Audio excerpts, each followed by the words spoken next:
Hello everyone, आप सभी लोगों का एक बार फिर से आपके अपने YouTube channel massive skill mechanical में स्वागत है। दोस्तों, आज के इस वीडियो में मैं आप सभी लोगों से एनएमडीसी जूनियर ऑफिसर के सिलेबस को ध्यान में रखते हुए मैं आपसे मॉडल पेपर डिस्कस करूंगा, जिसमें कि मैं आपसे स्ट्रेंथ ऑफ मटेरियल के कुछ डिटेल में ऑब्जेक्टिव क्वेश्चंस और उनके आंसर डिस्कस करूंगा। तो प्लीज़ वीडियो को पूरा एंड तक ज़रूर देखिए, वीडियो को स्किप बीच में मत करिए। तो चलिए शुरू करते हैं। हमारा पहला क्वेश्चन है कि percentage reduction in area performing tensile test on cast iron में be of the order of 50%, 30%, 25% या फिर 20%। तो बेसिकली क्या बोल रहा है कि जो परसेंटेज रिडक्शन होता है आपका एरिया में टेंसाइल टेस्ट अगर आप कास्ट आयरन पर करेंगे। तो देखिए, कास्ट आयरन क्या है, तो कास्ट आयरन आपका एक ब्रिटिल मटेरियल है। तो कास्ट आयरन क्योंकि एक ब्रिटिल मटेरियल है तो उस पर टेंसाइल टेस्ट नहीं होगा, इस पर कंप्रेसिव टेस्ट होगा। तो ऐसे केस में इसका राइट आंसर जो रहेगा वो तो रहेगा आपका 0%। पर अभी एग्जाम में कंफ्यूज करने के लिए आपको 0 क्योंकि याद करके जाएंगे आप तो 0 नहीं देगा एग्जाम में, ऑप्शन जो है इस तरह दे देगा, 0% आपको ऑप्शन में ही नहीं देगा। तो उस केस में आपको ये करना है कि जो सारे वैल्यू में जो सबसे मिनिमम वैल्यू है, यानी कि यहाँ पे जो चारों में सबसे मिनिमम वैल्यू है 20%, तो ऑप्शन नंबर डी आप टिक कर लेंगे। हालांकि इसका राइट आंसर मैं पहले बता रहा हूँ आपको, राइट आंसर आपका 0% है, पर एग्जाम में आजकल कंफ्यूज करने के लिए ऑप्शन चेंज कर देता है।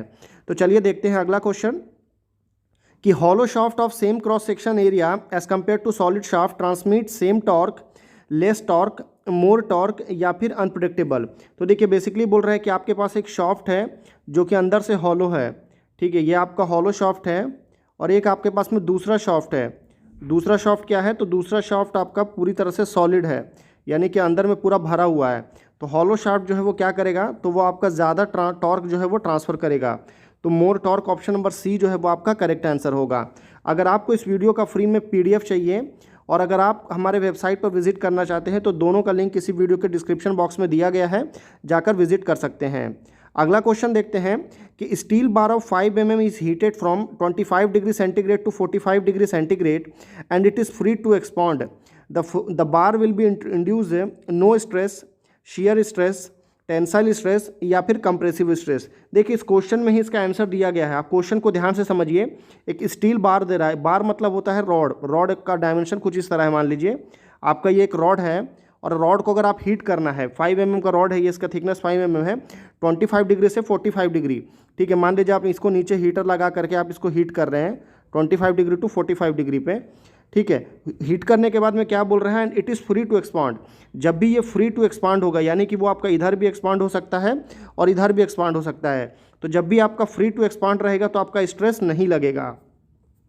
तो option number A correct answer होगा। स्ट्रेस क्यों नहीं लगेगा, क्योंकि जब भी फ्री टू एक्सपांड रहेगा तो स्ट्रेस का फॉर्मूला क्या होता है, लोड अपॉन एरिया। तो लोड, अगर आपका किसी लिमिटेड एरिया में लोड लग रहा है और उसको फैलने के लिए, एक्सपांड होने के लिए स्पेस नहीं मिलता है, उस समय में आपका स्ट्रेस लगेगा, फिर चाहे वो शेयर के फॉर्म में, टेंसाइल के फॉर्म में या कंप्रेसिव के फॉर्म में। तो जब कभी भी आपका फ्री टू एक्सपांड दिया हो तो नो स्ट्रेस करेक्ट आंसर होगा। अगला क्वेश्चन है कि strain energy is the energy stored in a body when strain within elastic. फिर सेकंड ऑप्शन है कि energy stored in a body when strain up to the breaking of a specimen, या फिर maximum strain energy which can be stored in a body, या फिर proof resilience per unit volume of a material. तो देखिए, ये basic आपका definition है। तो यहाँ पे जो आपका स्ट्रेन एनर्जी का डेफिनेशन होगा वो होगा ऑप्शन नंबर ए कि energy stored in a body when strain within elastic limit. यहाँ पे जो और डेफिनेशन है, बी आपका डेफिनेशन नहीं है, सी जो डेफिनेशन है कि maximum strain energy which can be stored in a body, ये आपका डेफिनेशन है प्रूफ रेजिस्टेंस, प्रूफ रेजिलेंस का। किसका, प्रूफ रेजिलेंस का। उसके बाद है आपका मॉड्यूलस ऑफ रेजिलेंस का, वो है proof resilience per unit volume of a material. ये किसका है, तो ये आपका मॉड्यूलस ऑफ रेजिलेंस का है। तो आई होप आप समझ गए होंगे। अगला क्वेश्चन है कि Euler formula holds good only for short column, long column, both short and long column, या फिर वीक कॉलम। तो जो आपका यूलर फॉर्मूला होता है वो किसके लिए बढ़िया होता है, तो यूलर फॉर्मूला जो है वो आपका बढ़िया होता है लॉन्ग कॉलम के लिए। लॉन्ग कॉलम, शॉर्ट कॉलम क्या है, तो जिसका लिस्ट रेडियस ऑफ गायरेशन जो है 80 से ज़्यादा होगा वो आपका लॉन्ग कॉलम है, जिसका 80 से कम होगा वो आपका शॉर्ट कॉलम है। तो Euler formula for long column, और आपका एक और फार्मूला होता है जिसको हम बोलते हैं रैंकाइन फार्मूला, तो वो गुड होता है आपका both short and long column दोनों के लिए होता है। अगला क्वेश्चन देखते हैं। अगला क्वेश्चन है हमारा कि the point of contraflexure is a point where shear force change sign, shear force is maximum, bending moment change sign, या फिर bending moment is maximum। तो जो पॉइंट ऑफ कॉन्ट्राफ्लेक्शन होता है वो एक ऐसा पॉइंट होता है जहाँ पे आपका बेंडिंग मोमेंट साइन चेंज करता है। क्या होता है? बेंडिंग मोमेंट साइन चेंज होता है। साइन चेंज कैसा होता है? मतलब पॉजिटिव से नेगेटिव होगा या फिर आपका उल्टा हो सकता है, यानी कि नेगेटिव से पॉजिटिव होगा। तो इन दोनों ही केस में हो सकता है पॉइंट ऑफ कॉन्ट्राफ्लेक्शन जो है आपका चेंज होता है। अगला क्वेश्चन देखते हैं कि in the torsion equation T by J is equal to tau by R is equal to G Q बटे एल, द टर्म में जो आपका जे बाई आर दिया है उसको क्या बोलते हैं? तो शेयर मॉड्यूलस बोलते हैं, सेक्शन मॉड्यूलस बोलते हैं, पोलर मॉड्यूलस बोलते हैं, या फिर नन ऑफ द अबव। तो देखिए बेसिकली आपका जो टॉर्शन इक्वेशन में टी बाई जे है, तो यहाँ पे टी जो है, टी क्या है? तो टी है आपका टॉर्क है, ठीक है। टॉर्क को और क्या बोलते हैं? तो टॉर्क को हम और बोलते हैं ट्विस्टिंग मूवमेंट। यहाँ पे जे जो दिया है, जे का मतलब क्या है? तो जे आपका पोलर मूवमेंट ऑफ इनर्शिया है। जे को क्या बोलते हैं? तो जे आपका पोलर मूवमेंट ऑफ इनर्शिया है। और ये आपका क्या है? तो ये है आपका शियर स्ट्रेस। क्या है? Shear stress. ये किसी भी बार में किसी भी एप्लीकेशन में लग सकता है। उसके बाद जो आपका आर दिया है, आर जो है आपका रेडियस है। किसका रेडियस है? तो रेडियस ऑफ द शाफ्ट है, जिस शाफ्ट के लिए आपको निकालना है उसका रेडियस होगा। जी जो दिया यहाँ पे, जी का क्या है?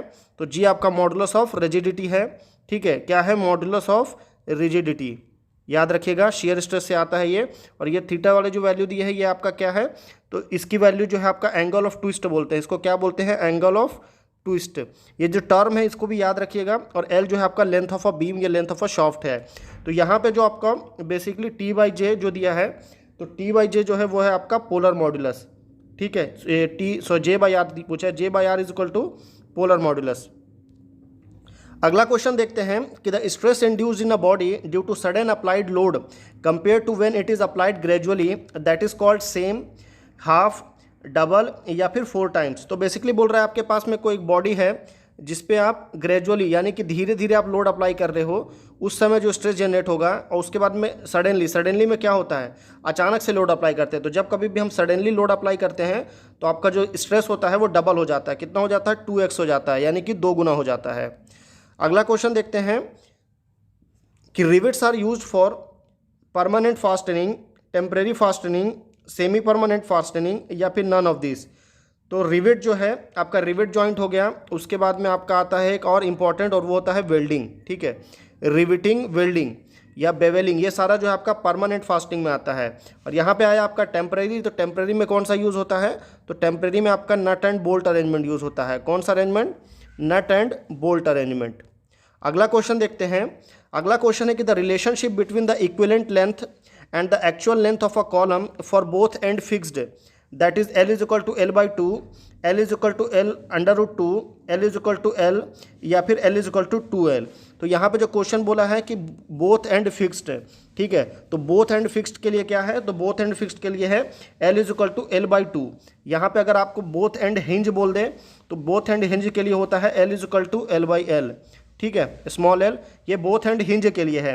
वहीं पे अगर बोले one and fixed and other and free, तो उसके लिए L is equal to 2/L होता है। वन एंड फिक्स्ड और दूसरा एंड आपका फ्री है, तो अगर वही वन एंड फिक्स्ड है और दूसरा एंड आपका हिंज है, तो उस केस में L is equal to L small L बटे अंडर रूट 2 होता है। तो ये चारों टर्म आपको पता होना चाहिए।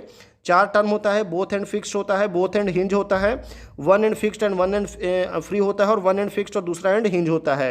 तो ये चारों पता होना चाहिए। अगला क्वेश्चन देखते हैं कि मॉड्यूलस ऑफ रिजिडिटी में be defined as the ratio of a linear stress to lateral strain to linear stress to linear strain या फिर shear stress to shear strain. तो मॉड्यूलस ऑफ रिजिडिटी जो होता है उसको हम कैसे डिफाइन करते हैं? तो मॉड्यूलस ऑफ रिजिडिटी को हम डिफाइन करते हैं shear stress to shear strain से। तो ऑप्शन नंबर डी जो है वो करेक्ट आंसर होगा। अगला क्वेश्चन देखते हैं कि the ratio of a lateral strain to the linear strain within elastic limit is known as Young modulus, bulk modulus, modulus of rigidity या फिर पॉइजन रेशियो। तो बेसिकली ये जो रेशियो है आपका lateral strain to linear strain, ये ratio कहलाता है पॉइजन रेशियो। तो option number D correct answer होगा। और पॉइजन रेशियो का कोई भी यूनिट नहीं होता है। क्यों यूनिट नहीं होता? क्योंकि स्ट्रेन बटे स्ट्रेन जो होता है, जब भी आपका स्ट्रेन बटे स्ट्रेन आएगा तो आपका कटने के बाद 0 हो जाता है, ठीक है। इसलिए आपका lateral strain to linear strain का कोई भी यूनिट नहीं होता। तो पॉइजन रेशियो करेक्ट होगा। अगला क्वेश्चन देखते हैं कि a beam which is fixed at one and and free at the other and that is called simply supported beam. अगला ऑप्शन है आपका ओवरहैंगिंग बीम, फिक्स्ड बीम या फिर आपका कैंटिलीवर बीम। तो 4 ऑप्शन है, काफ़ी ज़्यादा बेसिक क्वेश्चन है। इस क्वेश्चन का राइट आंसर आप मुझे नीचे कमेंट करके ज़रूर बताइए। अगले क्वेश्चन पे देखते हैं हम कि the total strain energy stored in a body in terms as resilience, proof resilience, modulus of resilience या फिर टफनेस। तो टोटल स्ट्रेन एनर्जी बोल रहा है, ठीक है। यहाँ पे क्या बोल रहा है, total strain energy stored in a body in termed as that is called resilience, ठीक है। बाकी मैं आपको प्रूफ रेजिलेंस पहले बता चुका हूँ। प्रूफ रेजिलेंस में क्या होता है, मैक्सिमम एनर्जी स्टोर्ड होता है। मॉड्यूलस ऑफ रेजिलेंस पहले बता चुका हूँ, proof resilience per unit volume होता है, इसमें आपका पर यूनिट मतलब डिवाइड करते हैं। टफनेस जो है वो आपका स्ट्रेन एनर्जी से रिलेटेड नहीं करता है। अगला क्वेश्चन हमारा हो चुका है, तो which of the following is the proper sequence. आपको सीक्वेंस बताना है, करेक्ट सीक्वेंस क्या होगा। Proportional limit, elastic limit, yielding and failure, या फिर elastic limit, proportional limit, yielding and failure, या फिर yielding, proportional limit, elastic limit and failure, या फिर नन ऑफ द अबव। तो देखिए इन चारों में जो सबसे करेक्ट होगा आंसर में वो होगा ऑप्शन नंबर ए कि proportional limit, elastic limit, yielding and failure. तो ऑप्शन नंबर ए जो है वो करेक्ट आंसर होगा। अभी मैं आपको ग्राफ बना के बताता हूँ तो आपको ज़्यादा बेहतर क्लियर होगा स्ट्रेस स्ट्रेन डायग्राम में। तो ये आपका कुछ इस तरह ग्राफ रहता है, ठीक है। इसमें प्रोपोर्शनल लिमिट कहाँ तक होता है, तो यहाँ तक आपका प्रोपोर्शनल लिमिट होता है, उसके बाद यहाँ तक आपका इलास्टिक लिमिट होता है, फिर यहाँ आपका यील्डिंग होता है, और उसके बाद में फेलियर आपका यहाँ पे होता है। बीच में एक और पॉइंट आता है जिसको हम अल्टीमेट स्ट्रेस बोलते हैं, उससे रिलेटेड भी एग्जाम में क्वेश्चन आता है। तो आई होप आपको वीडियो समझ में आ रहा होगा और वीडियो अच्छा लग रहा होगा, तो प्लीज़ वीडियो को ज़रूर लाइक करिएगा। तो बेंडिंग इक्वेशन पूछ रहा है कि the bending equation is M/I is equal to θ/y E/r। देखिए 4 ऑप्शन है, हमारा थंबनेल का क्वेश्चन है।